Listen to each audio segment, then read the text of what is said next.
dan kita boleh memahami bahawa baginda Nabi Muhammad sallallahu alaihi wasallam nak kita betul-betul kenal siapa syaitan ni.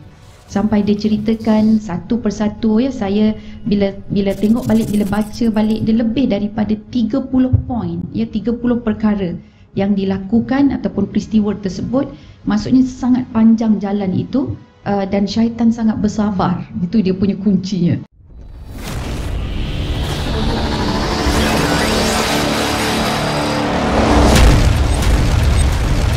Assalamualaikum warahmatullahi wabarakatuh. Alhamdulillah wassalatu wassalamu ala Rasulillah wa ala alihi wa sahbihi wa mawalah. Alhamdulillahilladzi an'amana bi ni'matil iman wal islam wa nusalli wa nusallim ala khairil anam sayyidina wa maulana Muhammad wa ala alihi wa sahbihi wa sallam. Allahumma aftah alaina futuhal arifin warzuqna fahman nabiyyin wa ilhamal malaikatil muqarrabin bi rahmatika ya arhamar rahimin. Amin ya rabbal alamin. Semoga Allah membukakan pintu hati kita untuk melihat kebenaran dan juga hidayah, serta Allah rezekikan kepada kita untuk mentaatinya, dan juga merezekikan kita untuk melihat keburukan itu satu kebatilan dan menjauhkan kita daripada mengikutinya ataupun terdorong dengan perkara-perkara tersebut. Amin ya rabbal alamin. Baik, tuan-tuan puan-puan, alhamdulillah kita kembali, ya, bersama kita membicarakan tentang belitan tipu daya iblis. Dan kita dah masuk ke bab yang ke-7 hari ini, insya-Allah saya jangkakan kita habis dah bahagian 1, ya. Okey, dan saya rasa sangat-sangat seronok, ya, bila kita mengkaji ini buku demi buku, dan saya rasa teruja juga bila Kak Salwa tadi announce banyak buku, masya-Allah. Saya rasa macam berada di universiti kembali, ya. Kalau dulu pun banyak buku rujukan, ya, satu kuliah ada 5-6 buah buku. Tapi alhamdulillah, ya, dengan keadaan yang berlaku pada hari ini, majlis-majlis ilmu agak tersebar dengan baik sekali. Saya kira kita banyak meneroka buku-buku, dan juga kita membaca, ya, satu ilmu lah ataupun mengkaji, ya. Kita ada peluang untuk belajar walaupun pada usia yang kita tak layak pun masuk ke universiti. So saya ucapkan tahniah, ya.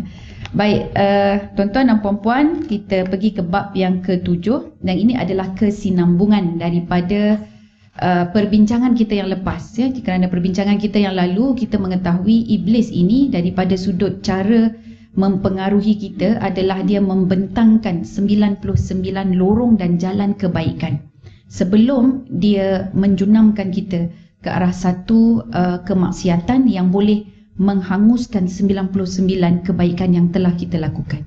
Okey, bab yang ke-7 ini adalah contoh kisah yang telah dibawakan oleh baginda Nabi Muhammad sallallahu alaihi wasallam. Sangat panjang, ya, kisah ini sangat panjang.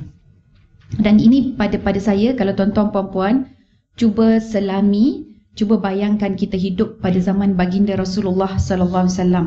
Walaupun rasa macam tak layak, kan, ya, tapi kita cuba bayangkan keadaan tersebut dan kita boleh memahami bahawa baginda Nabi Muhammad sallallahu alaihi wasallam nak kita betul-betul kenal siapa syaitan ni.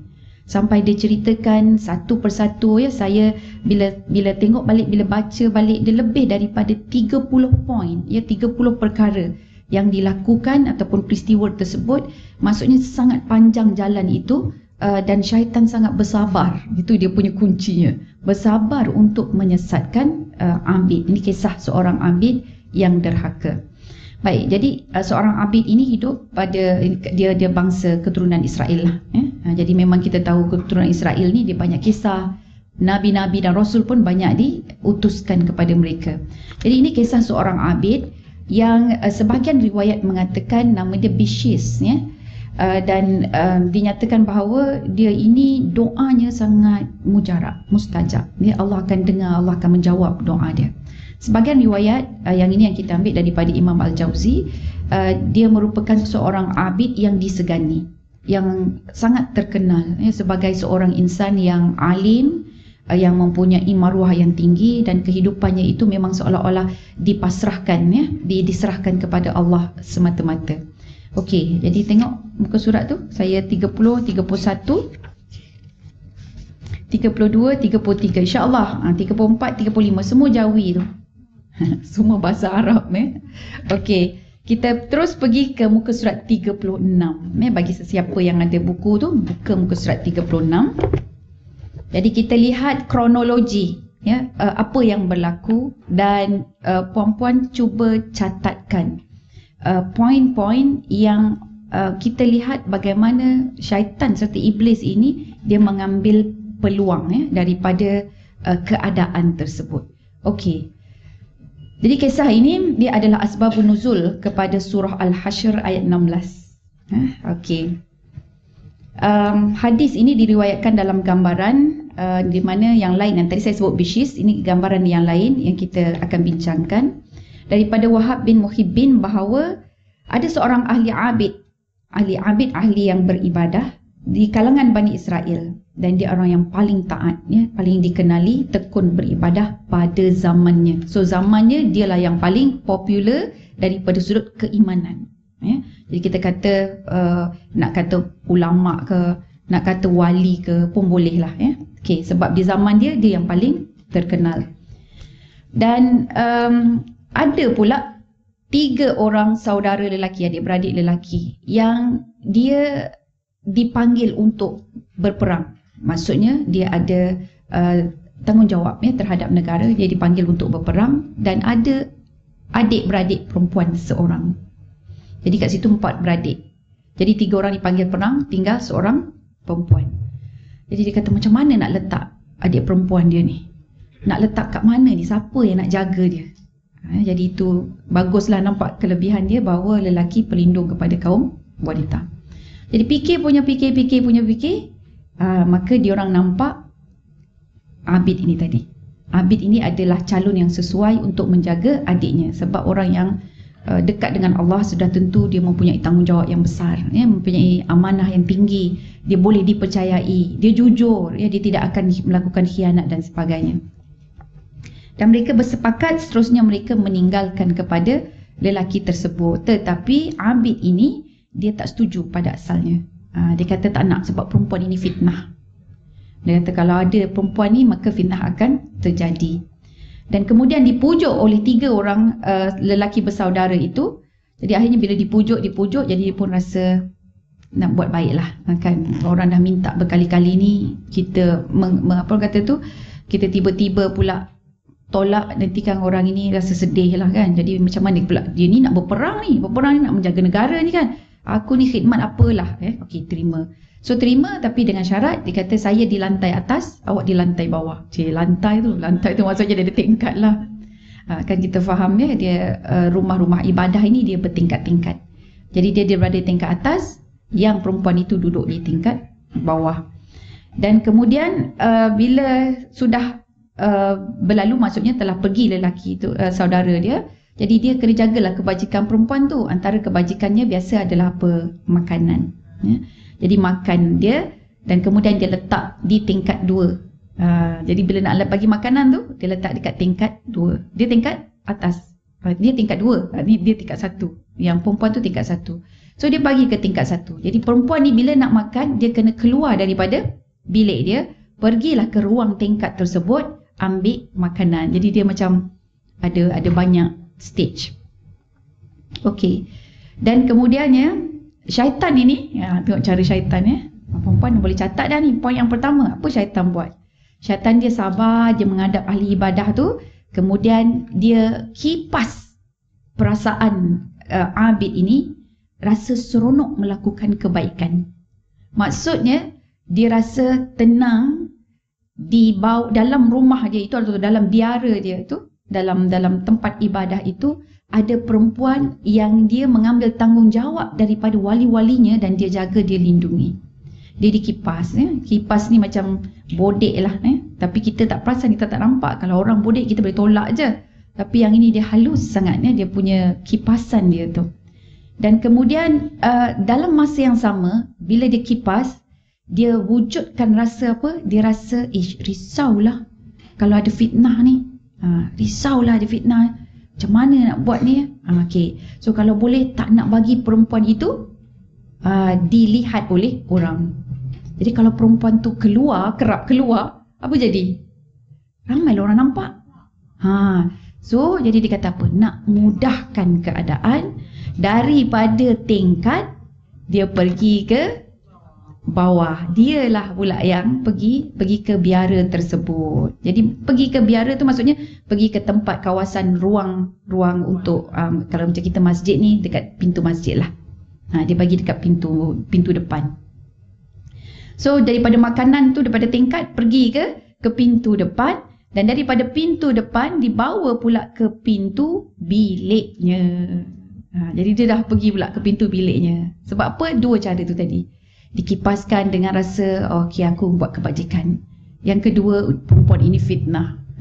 Perempuan ini fitnah, maka tak boleh bagi orang nampak. Nanti kan semua orang kata aku ni ada skandal pula dengan dia. Jadi dia ada rasa takut, ada rasa seronok. Dia ini psikologi tuan-tuan. Masya-Allah, syaitan ni sangat pandai psikologi dia ya. Dia ada satu teori sebenarnya dalam psikologi. Apabila kita nak memotivasikan seseorang atau kita nak membuat satu gelombang perubahan, dia kena ada dua.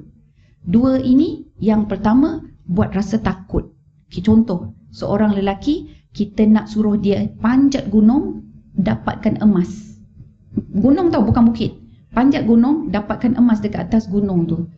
Maka kalau dia nampak emas, dia akan panjat tak? Mestilah panjat. Tapi kita nak cepat. Kalau nak cepat, kita kena wujudkan unsur benda yang menakutkan. Jadi yang menakutkan adalah contoh ada harimau daripada belakang dia. Jadi perjalanan dia akan lagi cepat. So bukan sahaja kehendak dia nak, tapi nak cepat. Ya? Jadi ini kerja syaitan. Dia bukan sahaja nak menjayakan, tapi dia nak percepatkan. Kita nampak sini weightage ahli abid ini dia sangat-sangat kuat kan, daripada sudut iman dia, ilmu dia dan sebagainya. Jadi dia pasang dua cara. Satu yang menarik dia, dan satu lagi yang ada pushing factor. Jadi dia ada pulling factor, satu lagi ada pushing factor.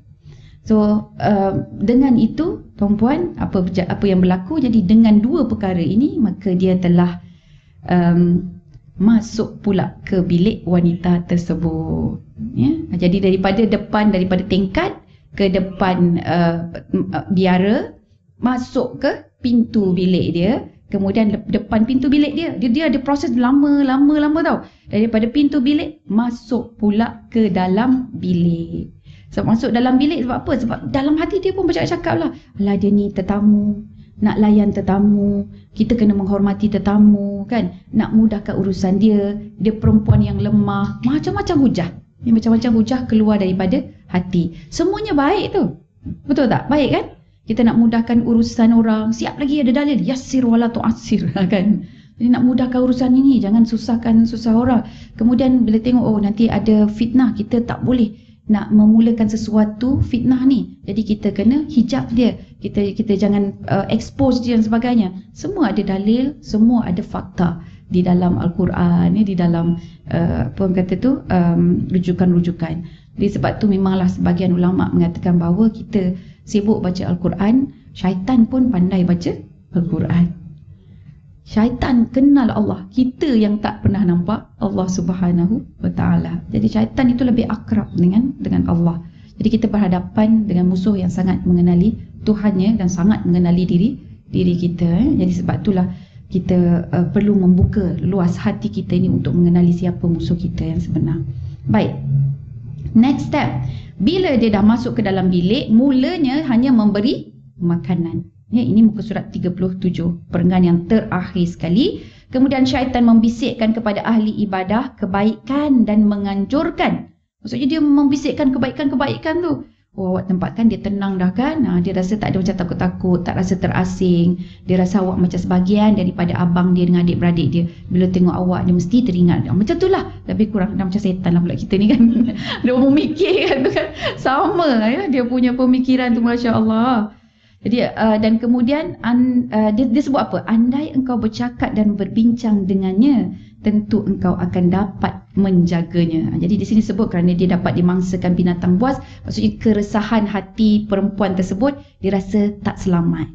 Jadi bila bercakap-cakap kan rasa tenang, selesa dan selamat. Macam itulah tujuannya, supaya tak takut perempuan tu. dan dia rasa tenang, dia rasa selamat. So mula-mula sebegitu. Jadi daripada menghantar-hantar, mengutus-ngutus, daripada jauh jarak dia tak ada penjarakan fizikal lagi.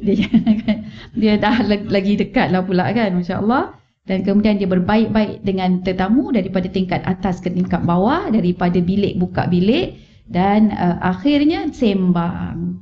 Sembanglah. Menyembang. Mula-mula sembang, tuan-tuan puan-puan, daripada tingkat atas lagi. Sembang dulu daripada tingkat atas. Tengok yang dekat bawah. So maksudnya macam ada penjarakan masa menyembang tu. Dan bila sembang penjarakan, agak-agak ada masalah tak? Masalah tak dengar. Betul. Tak apa dengar lah.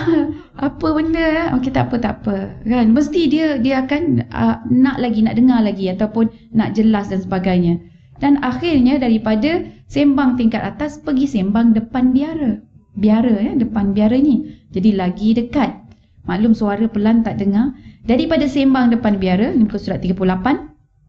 Sembang pula depan pintu. Jadi saya sebut sembang ni macam tak ada apa-apa rasanya kan. Tapi agak-agaknya lah, kalau ulama ni dia bincang pasal apa? Pasal hukum hakam, pasal akidah, ya, pasal tasawuf, pasal hubungan kita dengan Allah, pasal sejarah, apa yang kata tokoh-tokoh dahulu. Nak-naklah pula perempuan tu dengar dengan melopong contohnya kan. Bersemangat dia ni kan. Okey. Jadi kemudiannya seterusnya masuk ke bilik. Sembang lagi dekat, masuk ke bilik. Of course lah atas nama ilmu, atas nama ummah, masuk ke dalam bilik perempuan tu sampai petang baru dia keluar. Ini muka surat 38, senja baru dia keluar. Ini yang cerita siapa? Nabi ya. Nabi cerita Nabi Muhammad SAW. Muka surat 39, perenggan yang di atas.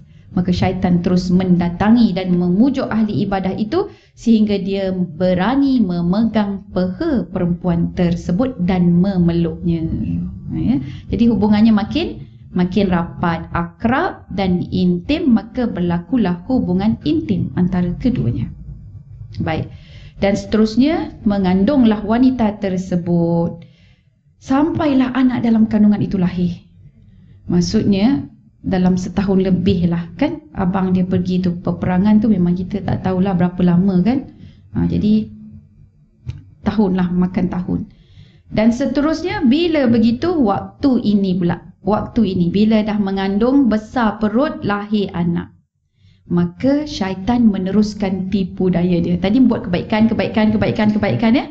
Okey, so sekarang ni atas nama kebaikan pula. Lagi sekali atas nama kebaikan. Dia kata macam mana dah berlaku macam ni, kita kena usahakan untuk tutup aib. Perempuan ni pun mesti malu. Tak nak maruah dia tercemar. Saya pun tak nak tercemar. Dan dia fikirkan lebih-lebih pada perempuan tu. Sebab lelaki dia tak bawa perut. Ya? Perempuan bawa perut. Jadi fikir lebih-lebih pada perempuan ni. Kenapa nak buat macam mana? Akhirnya, demi nak jaga maruah, kena ada pengorbanan. Jadi dibunuhlah wanita tersebut sehingga syaitan juga mencadangkan supaya anaknya, bayi itu ditanam sekali. Ya, okey. So sekarang ini sudah berlaku apa? Pembunuhan. Dan pembunuhan itu bukan satu jiwa, dia melibatkan dua jiwa.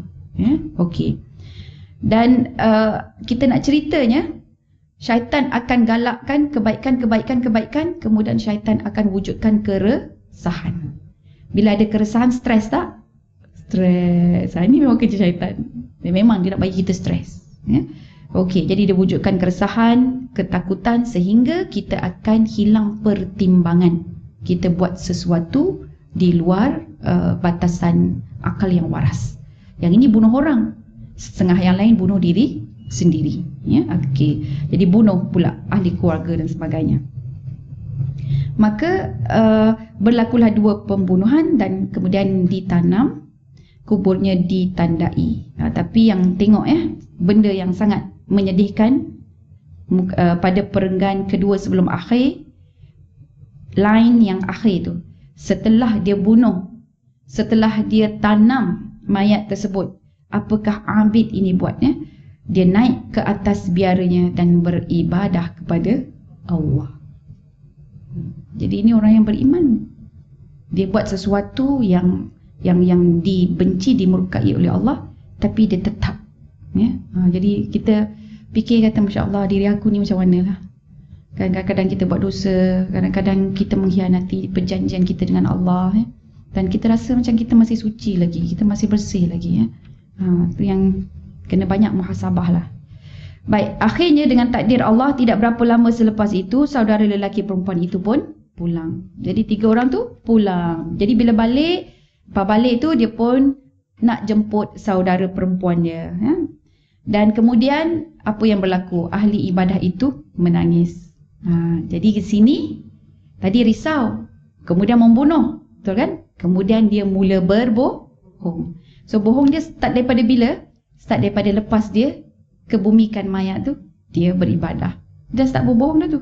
Okey, dan disitulah berlakunya penipuan dan kepura-puraan. Jadi dia kata perempuan itu baik, wanita yang solehah sebagainya, tapi malang umurnya tak lama, tak panjang. Jadi saya telah kebumikan dia. Dia tunjukkanlah kuburnya, ya. Jadi pada awalnya saudara yang bertiga ini dia sangat rasa sedih, ya. Dan dia menerimalah dengan hati terbuka. Lepas tu dia balik. Agak-agak syaitan setuju tak cara macam tu? Hoi, belum habis lagi kerja aku. Orang tu dah berzina dah, Abid tu dah berzina dah, dosa besar tu kan. Membunuh dosa besar dah tu. Menipu bermuka-muka dah dosa dah tu. Dia boleh relax dah ke? Okey, dah habislah kerja aku. Tidak. Belum habis lagi. Jadi apa sebenarnya syaitan nak cari? Ni kita sama-sama cari, kita sama-sama temui apa sebenarnya syaitan nak. Apa yang menjadi kepuasan pada dia. Kita dah buat dosa banyak dah ni kan, tapi dia tetap tak puas hati.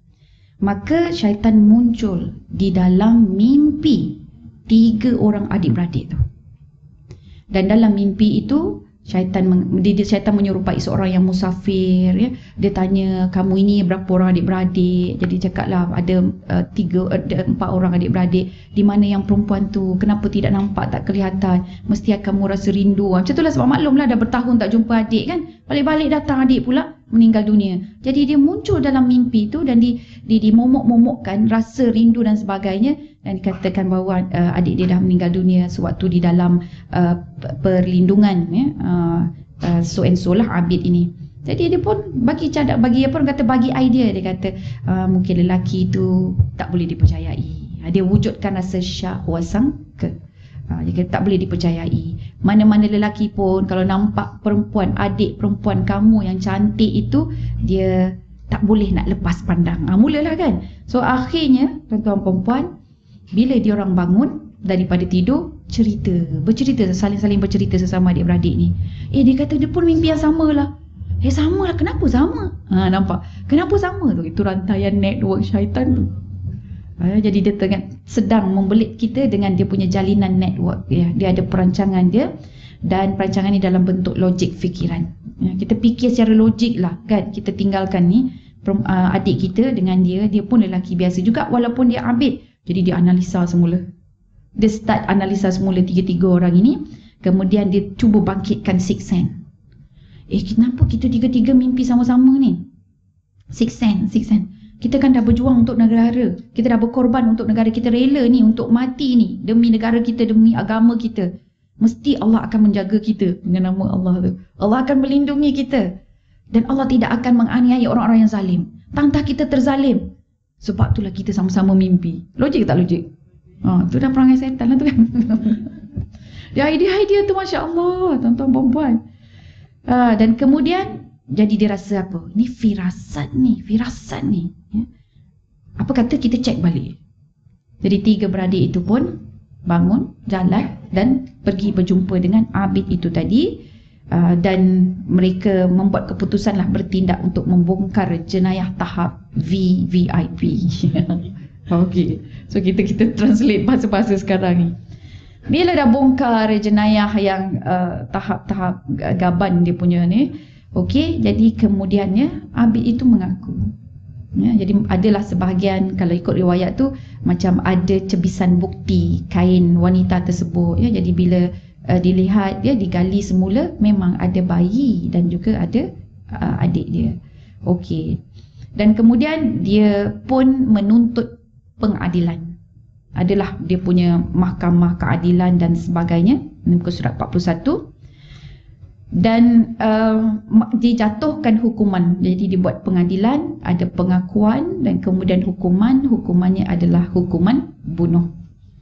Okey, maka terbunuhlah ahli ibadah tersebut, abid itu.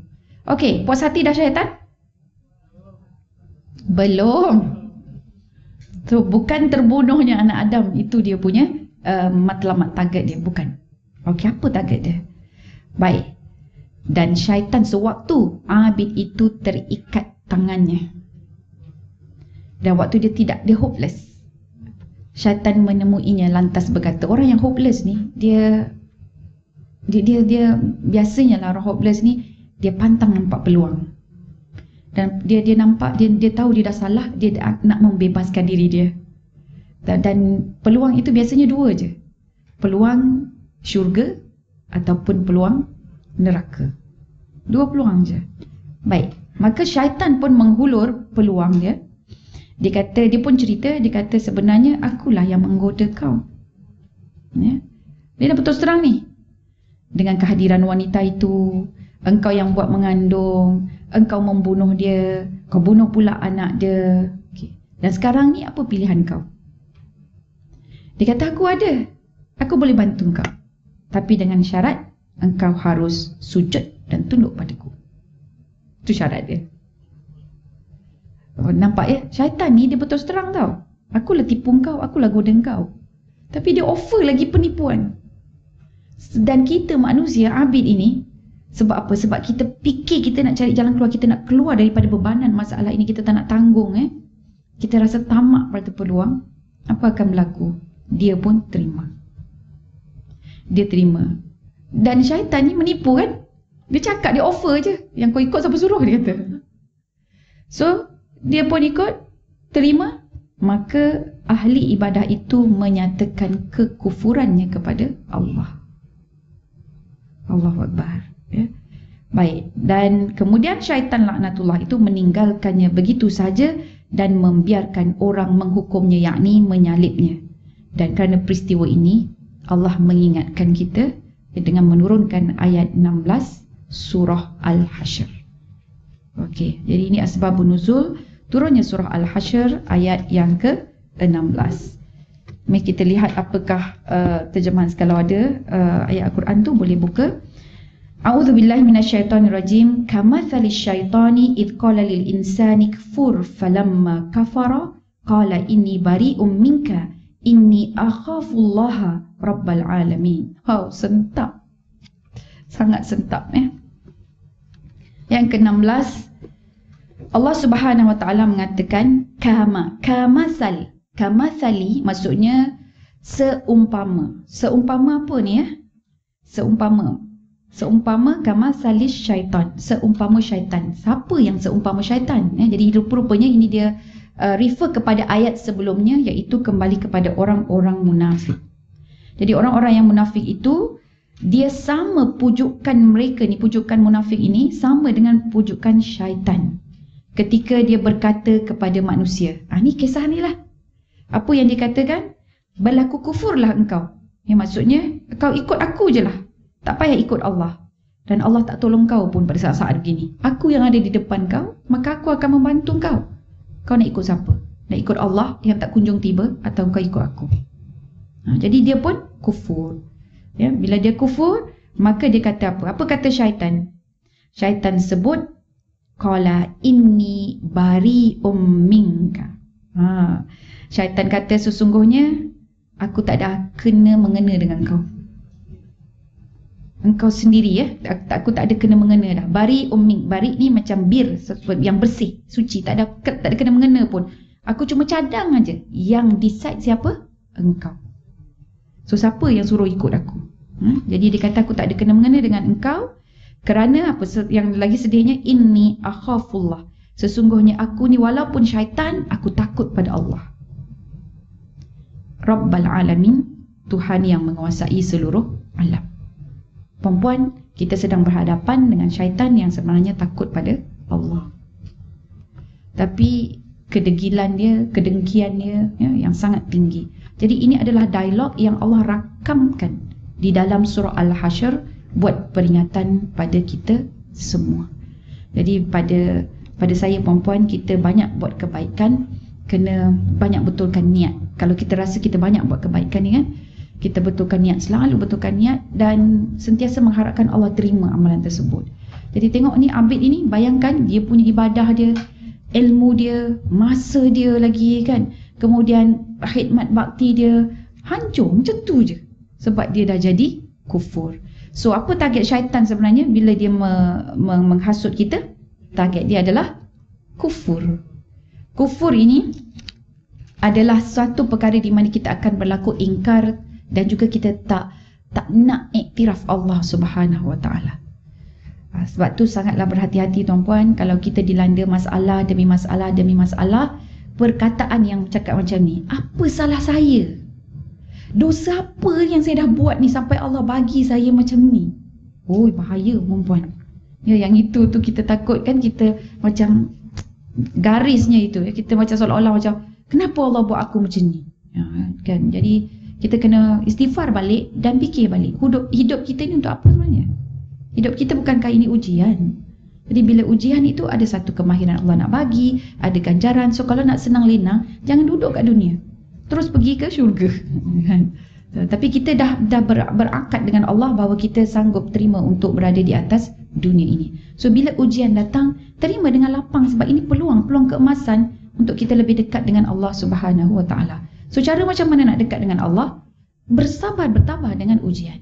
Hadapi dengan rasa syukur. Lihat dia punya kelebihan. Sebab Allah dah sebutkan dalam surah kemenangan itu, yang apabila iza ja'a nasrullah, kan, bila datang sesuatu kemenangan itu, Allah akan memberi satu bukaan yang sangat-sangat bagus. Dan juga al-insyirah, alam nashrah laka sadrak tu kan, jadi Allah sebut inna ma'al usri yusra fa inna ma'al usri yusra. Jadi dua kali kelebihan nikmat faedah yang Allah akan berikan pada kita. So kita percaya dengan Allah Subhanahu Wa Taala. Baik tuan-tuan dan puan, syarah dan tahqiq dia muka surat 42. Di sini dijelaskan bahawa, kita tengok analisa kembali kisah dia. Perangan yang pertama, manusia yang berpegang teguh kepada sunnah baginda Nabi Muhammad SAW tidak akan mudah-mudah dihasut oleh hasutan syaitan dan iblis. Kerana apa? Kerana hati mereka itu menjadi kuat dan tidak mudah untuk dicerobohi oleh godaan syaitan. Jadi antara senjata kita nak melawan syaitan ini adalah kita kena amalkan sunnah Nabi Muhammad SAW. Baik, perempuan, cuba tengok balik cerita tadi. Apakah step pertama yang mereka tak ikut sunnah Nabi? Sunnah ini cara ya. Step pertama. Tak apa, saya tanya saya jawab. Step pertama yang tak ikut sunnah Nabi, meninggalkan adik dia dengan lelaki yang bukan mahram. Dia daripada awal lagi tu sudah tak ikut dah peraturan Islam. Ya. Jadi kalau dia ikut peraturan tersebut, dia boleh pilih, dia cari perempuan-perempuan lain ke kan, ibu-ibu angkat ke apa ke, boleh pilih. Tapi dari awal lagi, the first step dia sudah silap. Jadi kalau kita nak kata ni adik-beradik, dia punya angkara lah juga. Kan adik-beradik lelaki tu punya angkara juga. Okey. Jadi sebab ialah kita tak ada wali dan sebagainya. Baik ya. Next adalah manakala manusia yang hanya mengikuti nafsunya tanpa ada apa-apa pegangan, maka manusia ini menjadi satu objek yang mudah untuk diperalatkan oleh syaitan. Kerana hati mereka mudah dicerobohi dan dikuasai oleh syaitan. Baik, macam mana tak nak ikut nafsu? Sebab nafsu ini kita punya keinginan kan? Okey, tapi keinginan itu mesti kena ada filter. So filter dia tuan-puan ada dua. Pertama adalah innamal a'malu bin niat. Bukan innamal a'malu bin nafs. Setiap amalan itu bukan kerana nafsu, tapi setiap amalan itu kena dengan niat yang jelas. Apa matlamat kita? Bukan ikut selera kita, bukan ikut kita punya perasaan dan ikut nafsu kita. Yang kedua adalah caranya muhasabah. Bila dah buat tindakan, fikir balik. Allah terima tak ini sebagai satu ibadah? Ataupun ada unsur-unsur yang Allah akan tolak balik dan benda itu membawa padah pada diriku. Bukan ibadah tapi jadi padah pula pada diri sendiri. So dua perkara untuk kita mengawal nafsu kita. Niat yang jelas dan satu lagi muhasabah. So daripada sini kita lihat yang abid ini tadi, niat dia, muhasabah dia kan, macam muhasabah ni macam kurang kan. Niat dia mungkin ada, saya nak yasir wal tu'asir, daripada tingkat pergi ke pintu, daripada pintu bilik lah pula kan. Jadi dia setiap amalan itu memang ada niat dia yang baik, tapi dia tidak bermuhasabah. Jadi muhasabah balik, apa implikasi dia, apa kesan dia ini, kan. Jadi kita kena ikuti. Memang Masya Allah kalau bab niat tu subhanallah akan ada lah, tapi bab muhasabah ni kita kurang. Jadi cubalah kita buat muhasabah balik, tengok balik. Lepas tu itu yang akan membawa kita istighfar, tuan-puan. Kita akan rasa tak ada apa-apa kita ni, buat baik apa pun tak ada apa. Ni semua milik Allah, ini semua kepunyaan Allah kan. Jadi apa yang aku lakukan ni kalau Allah terima, sangat-sangatlah bermakna dalam diri kita. Lepas tu kalau kita rasa macam aku tetap memerlukan bantuan orang, itu menandakan bahawa lemahnya diri kita kan. Di situ kita mohon lagi kepada Allah Subhanahu Wa Taala. Baik. Seterusnya adalah kisah panjang lebar ini memberikan kita peringatan yang sangat tegas bahawa amalan kita yang baik setara mana sekalipun masih belum terselamat daripada ujian dan godaan iblis, dan ujian tersebut boleh datang dalam bentuk-bentuk yang tidak terjangkau di akal kita dan amat licik pula ya. Kadang-kadang datang daripada budak kecil. Kan budak kecil habis orang kata tu 2 rumah tangga bergegar ya. Hanya kerana cucu atuk dengan nenek pula bermasam muka kan, kemudian terheret sama mak ayah dia ya. Jadi dia benda-benda yang kecil je, memang tak terjangkau di akal. Kisah ini menunjukkan syaitan memujuk dengan berbekal perangkap kebaikan, iaitu berbuat baik dan pahala, namun sedang disasarkan kebaikan dan pahala itu kepada dosa. Baik puan-puan, tuan-tuan yang dikasihi, rupa-rupanya syaitan ini dia target. Dia dah list down dah. Kita tahu kan yang lepas namanya Corin kan? Dia dah list down, dah senaraikan dah. Satu hari berapa kebaikan kita. Kita tak kira. Kan? Kalau kita kira, kita berkira-kira pula jadinya ya. Tapi dia dah senaraikan. So setiap satu amal kebaikan itu dia lock. Dia lock maksudnya dia masih lagi unfinished business. Selama mana dia tak hancurkan amalan kita. Jadi dia akan cari jalan supaya amalan-amalan itu being checked sebab dah selesai. Jadi sebab itulah Allah Subhanahu Wa Taala kata, bila satu amalan kebaikan, Allah bagi berapa pahala dia? 10. Jadi kerja dia orang berat sikit lah. Kerana kasih sayang dan juga rahmat daripada Allah Subhanahu Wa Taala ya. Baik. Next adalah, kerana itu kita perlu sentiasa tidak mendabik dada dengan ilmu dan amal yang dilakukan. Ini kita say no to riak. No to riak ya. Malah sentiasa merendah diri dan memohon daripada Allah Subhanahu Wa Taala untuk istiqamah sehingga ke akhir hayat ya. Baginda Nabi Muhammad sallallahu alaihi wasallam bersabda dalam muka surat 43, "Innal 'abda la ya'malu fi ma yaran nasu 'amala ahli al-jannah wa innahu la min ahli an-nar wa ya'malu fi ma yaran nasu 'amala ahli an-nari wa huwa min ahli al-jannah wa innamal a'malu bi khawatimiha." Sungguh ada seorang hamba ini yang menurut pandangan orang ramai mengamalkan amalan-amalan penghuni syurga.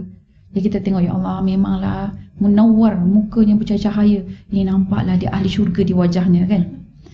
Namun berakhir menjadi penghuni neraka.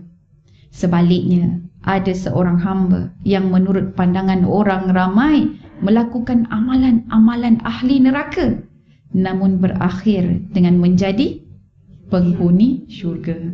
Selalu kena kutuk, selalu kena maki, nampak orang ni je neraka ni kan, confirm. Kita kata rupa-rupanya Masya Allah, Allah sebut dia adalah akhir kematian dia itu, dia merupakan penghuni syurga. Sungguh amalan itu dilihat dari akhirnya. Jadi tengok pengakhiran dia itu bagaimana. Dan kita tak tahu pula, kita tak boleh nak judge. Puan-puan, kalau akhirnya kematian seseorang itu sujud, kita tahu tak dia sujud pada siapa? Kita tak boleh kata, ya Allah, memanglah dekat, memanglah kita bolehlah. Orang kata tu memujinya, kan, sebut benda yang baik, mendoakan dia dan sebagainya. Tapi belum tentu. Hanya Allah sahaja yang tahu. Yang kalau kita cerita tadi itu, ahli abid itu, di dalam riwayat yang lain, dia baru tundukkan sikit aja kepala dia tu. nak sujud, dan waktu itu Allah tarik. Jadi tuan-tuan perempuan, pengakhiran dia bagaimana? Okey. Dan mungkin kita nampak pula seseorang itu ni, tengok ulama ni mati macam mana, mati tangan dia menjangkau-jangkau macam nak pegang semua benda.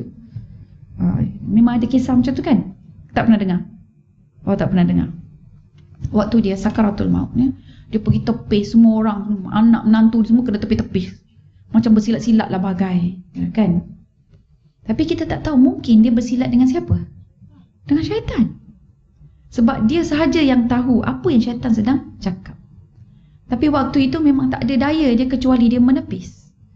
Jadi kita tidak boleh nak kata, ya Allah teruklah kematian dia. Kita tak boleh menghina macam tu. Itu cuma sekali lagi mendoakan saja yang baik buat mereka. Jadi we are not here to judge people. Kita bukan judge, ni kerja Allah. Dan jangan kita menghukum. Sebab tu saya kadang-kadang I feel annoyed myself bila ada orang tanya, Ustazah apa hukumnya suami yang begini-begini? Okay, suami pula, apa hukumnya Ustazah? Isteri dia kalau isteri begini-begini. Kau nak mencari hukum je pasal. Carilah kaedah ke, cara ke macam mana Ustazah, saya ni nak lembutkan hati suami saya. Macam mana Ustazah, saya nak lembutkan hati isteri saya. Jadi seronok sikit kita nak bagi ni. Apa hukumnya? 1, 2, 3, 4, 5. Lepas tu saya tengah marah. Okey. Entah, kita fahamlah dia tengah marah. Okey. Baik tuan-tuan perempuan. Seterusnya di sini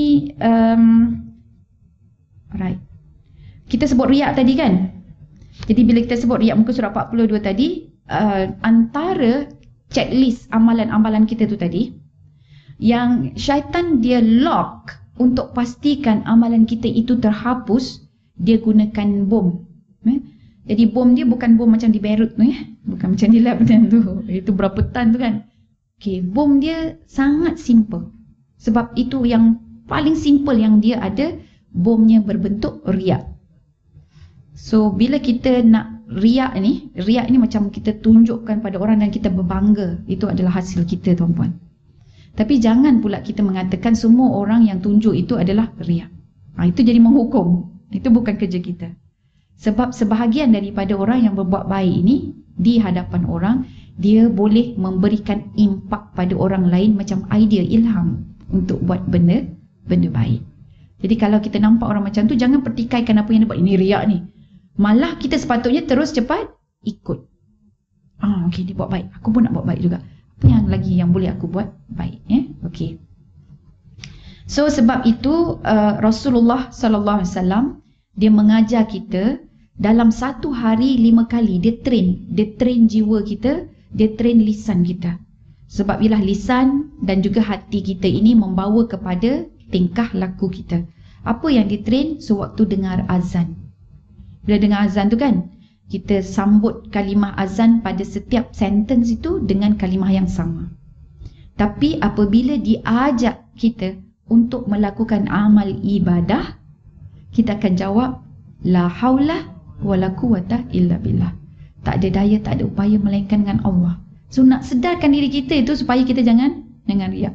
Pergi jalan, pergi masjid kan, tu satu nikmat daripada Allah. Allah yang rezekikan tu. Jadi kita rasa bersyukur. Kata, ya Allah, aku berjalan pergi masjid ni, tak ada daya, tak ada upaya, ini semua adalah izin daripada-Mu ya Allah. Ada daripada kita? Tak ada.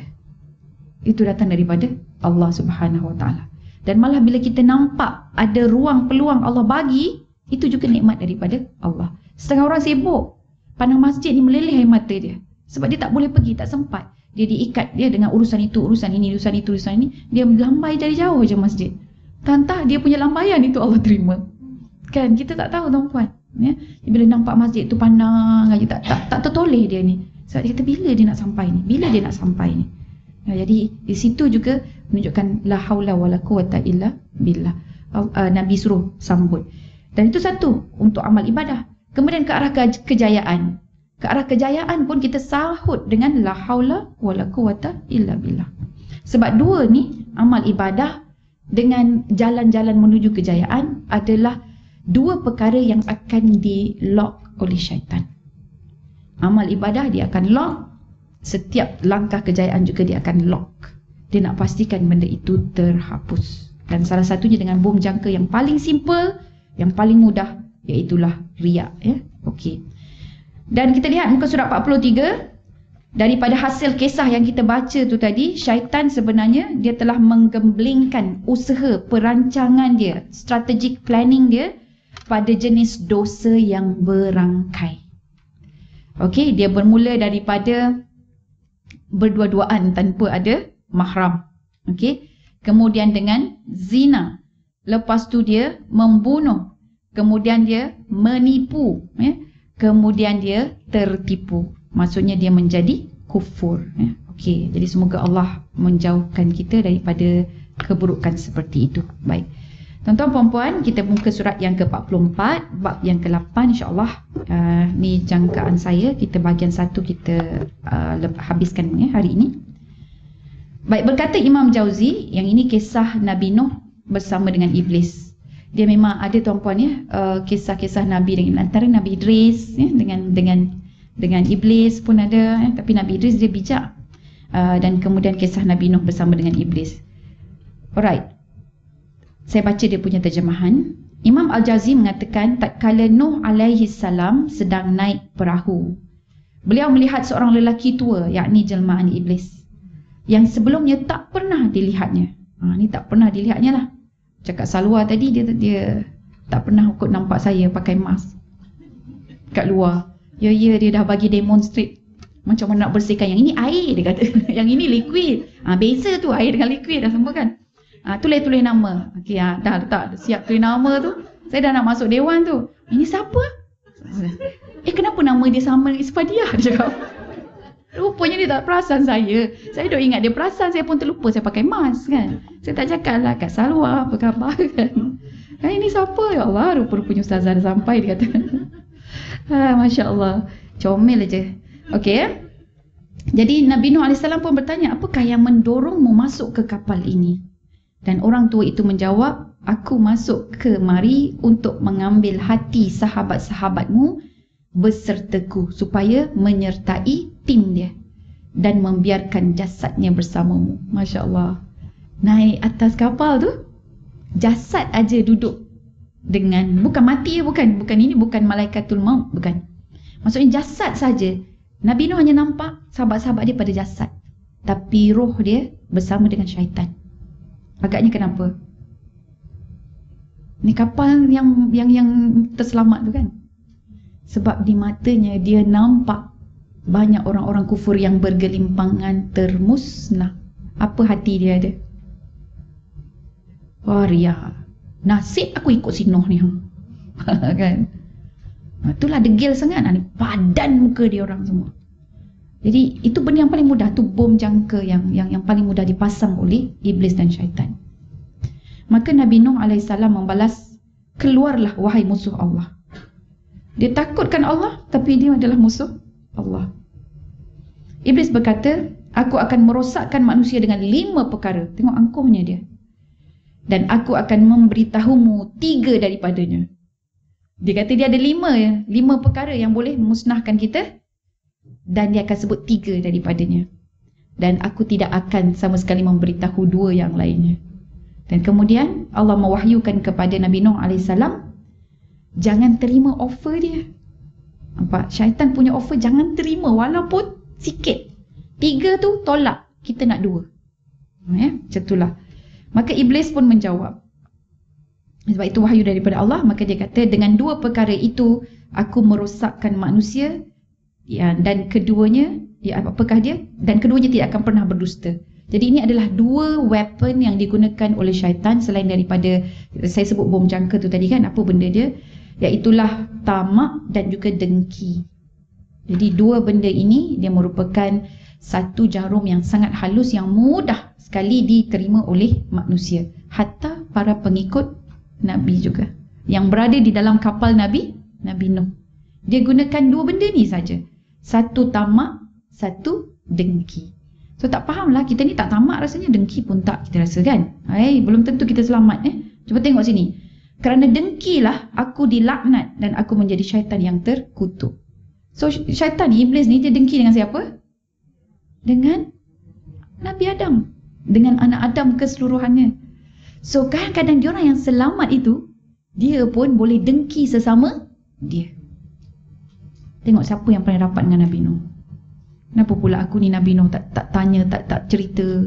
Kan Nabi Nuh kan dia ada kawan-kawan yang akrab, tak silap saya 7 orang.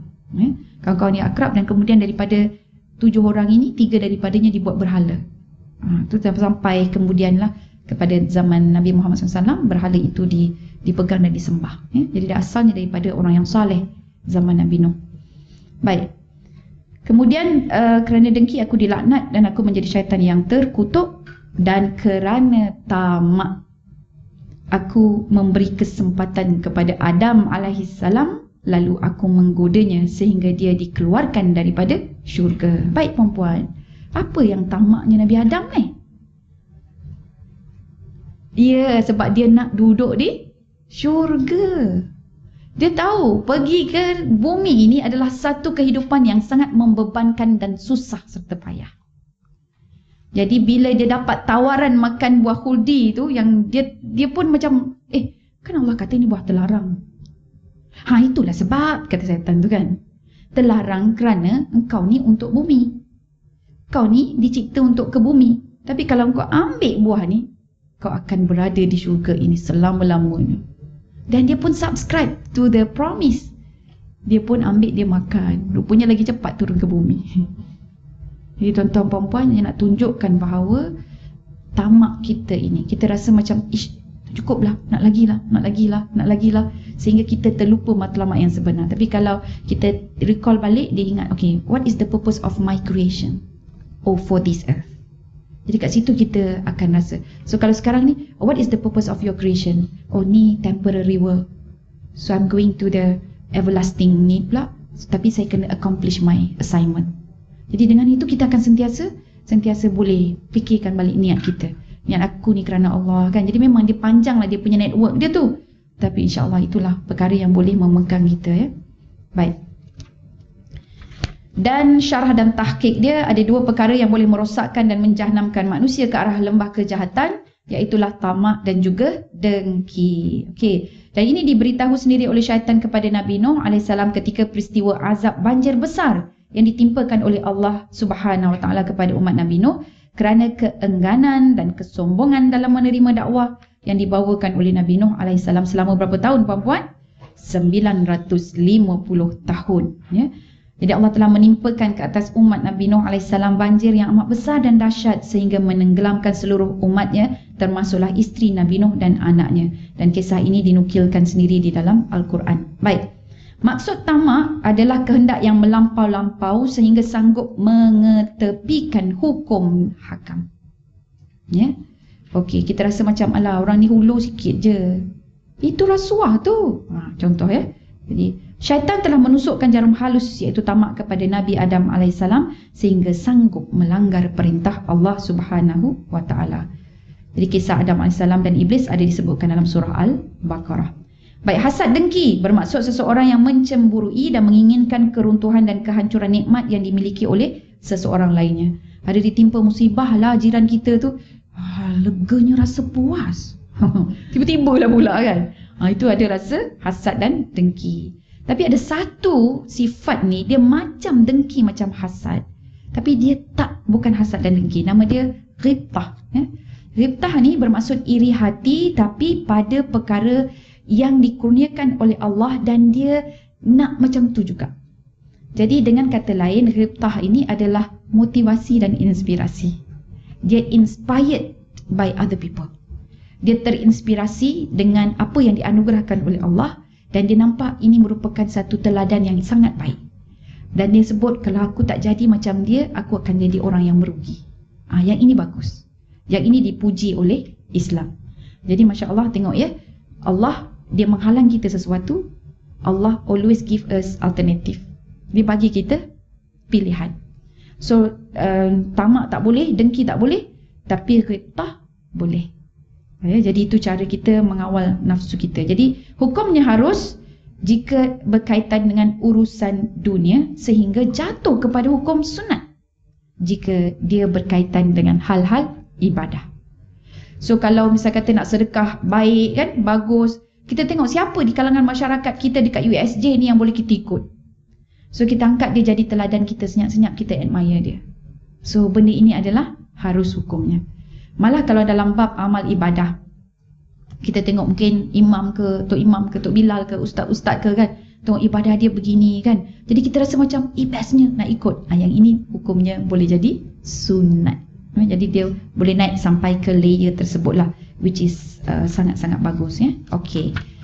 Baik, sebelum berakhir saya nak kongsikan apa kata seorang ulama yang bernama Abu Lais As-Samarkandi tentang tipu daya syaitan. Baik, tipu daya syaitan ini ya, dia mempunyai 4 kategori. Tadi kita tahu dah senjata-senjata dia kan. Tapi tipu daya syaitan ini dia datang dalam 4 bentuk. Tapi semuanya dia datang daripada syaitan. Jadi syaitan ni dia ada macam rangkaian dia. Jadi rangkaian yang pertama adalah dunia. Jadi dunia keseluruhannya ini, selok-beloknya tu, dia dalam genggaman syaitan. Dia tahu, dia study. Dia ada orang yang berpengalaman yang hidup pada zaman Nabi Adam sampai sekarang tak mati-mati lagi. Ya? Okey. Jadi dia ada rujukan besar dia. Dia ada tuan besar, tuan guru besar dia. Jadi dia tahu semua yang ada di dalam dunia ini. Dan dunia ini akan menjadi fitnah kepada manusia yang mengikat ataupun asyik dengan nikmat dunia. Okey. Yang kedua, syaitan akan mempergunakan hawa nafsu keinginan kita. Okey. Yang ketiga, syaitan sendiri dalam bentuk yang ghaib. Jadi yang ini yang kita dengarkan, syaitan tu dia boleh melalui darah. Okey. Kalau sekarang kita tak panggil darah sangat, kita panggil hormon. Dalam hormon-hormon yang tertentu. Dan hormon itu datang daripada makanan. Kena makanan tak bagus, hormon yang tak bagus pun keluar. Dan hormon juga datang daripada kita punya kebiasaan. Okey, so kebiasaan kita ambil dadah, lama-lama dia yang kita panggil hormon apa? Oksitoksin, dopamin. Macam tu kan? Hormon dopamin. Dia ada hormon begitu. So sama juga bila menyentuh, bila kita sentuh dia ada oksitoksin. Bila keluar oksitoksin dan sebagainya ke, ataupun dopamin ke apa ke, dia nak tambah daripada satu part ke satu peringkat yang lain pula. Okey. So itu kena cerita pasal hormon. Dia orang belajar sains ni, ahli sains ni, syaitan ni. Okey, kemudian yang keempat adalah syaitan daripada sudut manusia. Jadi manusia, sebagaimana yang disebut dalam surah Al-Hasyr ayat 16 tadi, Allah sedang merujuk ya manusia-manusia yang dipanggil orang-orang golongan yang munafik. Jadi golongan yang munafik ini dia mengikut cara dia sama, sampel, pattern syaitan. Iaitu dengan kata pujukan, tawaran, kadang-kadang ugutan, kadang-kadang paksaan, penyiksaan dan sebagainya. Okey. Akhir sekali tuan-puan, saya bentangkan dalam kitab Mukhtasar Minhajul Qasidin, Ibnu Qudamah Al-Maqdisi. Dia menyatakan bahawa syaitan ini, dia bila nak masuk dalam hati kita, dia akan menggunakan 10 pintu. Jadi dia akan berusaha untuk mengasak 10 pintu besar ini. Jadi pintu ini memang pintu yang akses yang sangat-sangat digunakan, sangat-sangat licik digunakan oleh syaitan ya. Okey. Baik, apakah 10 pintu ataupun 10 akses untuk syaitan ini? Yang pertama adalah hasad dengki tadi. Yang kedua adalah tamak. Kita dah sebut hasad dengki dan tamak tadi kan? Okey. Yang pertama hasad dengki, yang kedua tamak. Yang ketiga marah. Yang keempat, saya takut nak sebut ni. Yang keempat ni. Sebab takut salah faham. Tapi ya, yang keempat suka berhias-hias dan menghias-hias. Itu benda macam simple kan. Kita kadang-kadang sebut juga innallaha jamilun yuhibbul jamal. Kita suka terlampau menghias sehingga membazir ya. Okey. Yang kelima, ini pun takut juga. Sebab selalu kita sebut benda ni. Kenyang. Kita ajak tetamu datang rumah kan, makan kenyang ke tak? Kenyang ke tak? Makan lagi kenyang. Kenyang ni pintu setan rupanya kan. Yang keenam, tergesa-gesa dan terburu-buru. Yang ketujuh, cintakan harta. Yang kelapan, ta'assub atau fanatik pada golongan tertentu. Yang kesembilan, meragui akidah. meragui akidah. Yang ke-10, buruk sangka ataupun su'udzon. Buruk sangka dan juga su'udzon. So itulah dia, di dalam kitab Mukhtasar Minhajul Qasidin ada disebutkan 10 akses utama oleh syaitan. Jadi alhamdulillah tuan-tuan puan-puan, kita sudah selesai. Ada tak soalan? Saya buka, ya sila. Oh, tahqiq ni maksudnya daripada perkataan hak. Perkataan hak itu maksudnya mengambil kebenaran. Tahqiq tu kita mengambil sesuatu kebenaran ataupun kita buat confirmation daripada pengajaran tadi. Jadi dia lebih kepada ibrah lah. Mengukuhkan lagi, mengukuhkan kefahaman kita balik. Syarah dan tahqiq mengukuhkan kefahaman daripada apa yang kita pelajari. Terima kasih puan. Ada soalan lain? 5, 4. Saya sedang mengira ya. 3. Ya. Assalam. Macam daripada peristiwa ni tak macam tindakan apa kita punya action lah kita dalam kehidupan seharian.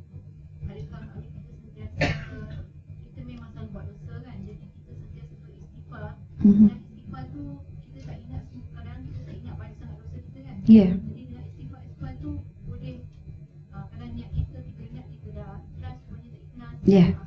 Boleh apa tak? InsyaAllah boleh. So yang penting kalau kita boleh menghayati apa yang kita baca, especially kalau kita baca penghulu istighfar tu kan, apa yang kita baca? Allahumma, wahai Tuhan kami. Pelan-pelan, jangan laju-laju. Kadang-kadang kita nak cover sampai 1000 kali contohnya tu kan. Jadi bila kita baca sampai 1000 kali tu, kita tak ada hati, jasad sahaja ada. Ingat tu yang syaitan sebut tu, jasad itu sahaja ada. Kita punya lafaz sahaja ada, tapi hati kita tak ada. Baik, kita kena baca dengan hati kita istighfar ini, walaupun kita sesimpel astaghfirullahalazim. Okey, kalau sebut astaghfirullahalazim, ya Allah aku mohon pengampunan daripadamu kerana engkau maha agung, maha hebat. Azim tu agung dan hebat. So rasa kehebatan Allah yang mengurniakan kita segala nikmatnya. Jadi kita kena macam membayangkan seolah-olah nikmat Allah tu berada di depan kita yang kita tak boleh nak bayar ya. Baik, kalau kita baca penghulu istighfar ini, dia sangat-sangat membantu kita. Sebab tu dia jadikan penghulu. Allahumma, wahai Tuhan kami, anta rabbi, sesungguhnya engkau sajalah Tuhan aku. Jadi waktu kita sebut Allahumma anta rabbi tu, kita boleh bayangkan kita digoda dengan macam-macam kehendak, sehingga kita nak dijadikan, kita seolah kita nak letak nafsu kita ni macam ilah, macam Tuhan juga. Ya Allah, kadang-kadang aku ni macam nak terikut sangat nafsu aku, ya Allah, nak ikut sangat rasa marah aku. Dia macam kita pun nak sebut apa ya, merayu pada Allah lah. Kita mengadu pada Allah. Allahumma anta rabbi, ya Allah Tuhanku, anta rabbi, sesungguhnya engkau adalah Tuhanku. Allahumma anta rabbi la ilaha illa anta, tak ada ilah lain, tak ada perhambaan yang aku akan berikan, persembahkan illa anta, kecuali hanya pada engkau saja ya Allah. Dan waktu ni kita sebut, ya Allah aku kadang-kadang terlanjur, kadang-kadang terleka, kadang-kadang terlalai ya Allah, aku buat pada benda-benda lain yang tidak sepatutnya pada engkau. Ampunkanlah aku, ampunkanlah aku. Jadi sebelum kita habis istighfar tu, kita dah beribu-ribu kali ampun juga, minta pengampunan daripada Allah. Allahumma anta rabbi la ilaha illa anta khalaqtani, engkaulah yang menciptaku. Jadi di sini kita merasakan bahawa apa yang kita dapat, nikmat dan sebagainya, semua kita pinjam daripada Allah. Dia tak ada pun kelebihan daripada kita. Khalaqtani wa ana abduka, dan aku adalah hamba-Mu. Dan kalau kita benar-benar sedar waktu kita nak sebut akulah hamba-Mu, kita rasa sangat kecil. Sebab siapalah kita nak mengaku diri kita ini hamba pada Allah.